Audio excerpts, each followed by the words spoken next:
एक दिन एक बूढ़े साधु ने विक्रम के दरबार में आकर कहा, हे महाराज, आपके राज्य पर एक भयंकर संकट आने वाला है।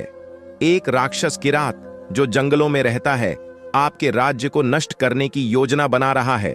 वह शक्तिशाली और मायावी है और उसे हराना आसान नहीं होगा। विक्रम ने साधु की बातों को ध्यान से सुना और तुरंत निर्णय लिया कि वह स्वयं उस राक्षस से लड़ने के लिए जाएगा। लेकिन रानी पद्मावती ने उसे रोका और कहा, स्वामी, मैं भी आपके साथ चलूंगी। हम दोनों एक दूसरे के बिना अधूरे हैं और इस संकट का सामना हमें साथ में ही करना चाहिए। विक्रम ने पहले तो मना किया, लेकिन रानी की दृढ़ता और साहस देखकर वह मान गए। दोनों ने अपनी यात्रा शुरू की और उस जंगल की ओर बढ़े जहां राक्षस किरात का वास था। जब वे जंगल पहुंचे तो वहां का वातावरण भयानक और डरावना था। हर जगह अंधकार था और पेड़ पौधे भी मरे हुए से लग रहे थे।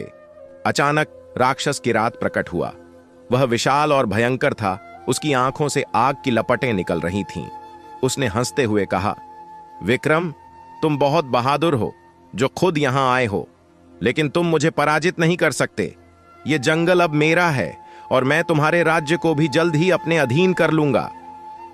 विक्रम ने अपनी तलवार निकाली और राक्षस के सामने खड़े हो गए। दोनों के बीच एक भयंकर युद्ध शुरू हुआ। विक्रम अपनी पूरी शक्ति से लड़ रहे थे, लेकिन राक्षस की मायावी शक्तियां उन्हें बार बार चकमा दे रही थीं। राक्षस कभी अदृश्य हो जाता तो कभी विक्रम के ऊपर भारी पत्थरों की वर्षा करने लगता। इस बीच रानी पद्मावती ने राक्षस की कमजोरियों का पता लगाने के लिए अपनी बुद्धि का प्रयोग किया। उसने ध्यान दिया कि हर बार जब राक्षस अपनी शक्तियों का उपयोग करता तो उसकी एक निश्चित दिशा से ऊर्जा आती थी। रानी ने समझ लिया कि वहां कुछ ऐसा है जो राक्षस को ताकत दे रहा है। रानी पद्मावती ने विक्रम को संकेत दिया और खुद उस दिशा में गईं जहां से राक्षस अपनी ऊर्जा ले रहा था। वहां उसने देखा कि एक प्राचीन पेड़ के नीचे एक जादुई पत्थर था जो राक्षस की ताकत का स्रोत था।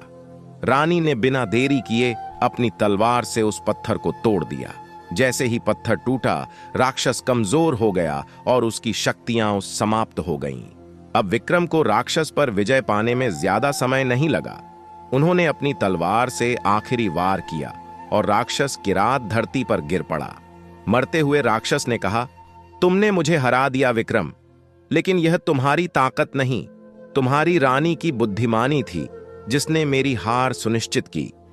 विक्रम ने गर्व से पद्मावती की ओर देखा और कहा, यह सच है कि पद्मावती न केवल मेरी रानी है, बल्कि मेरी सबसे बड़ी ताकत और साथी भी हैं। राक्षस किरात के मरने के बाद जंगल फिर से हरा भरा हो गया और विक्रम और पद्मावती अपने राज्य में वापस लौट आए।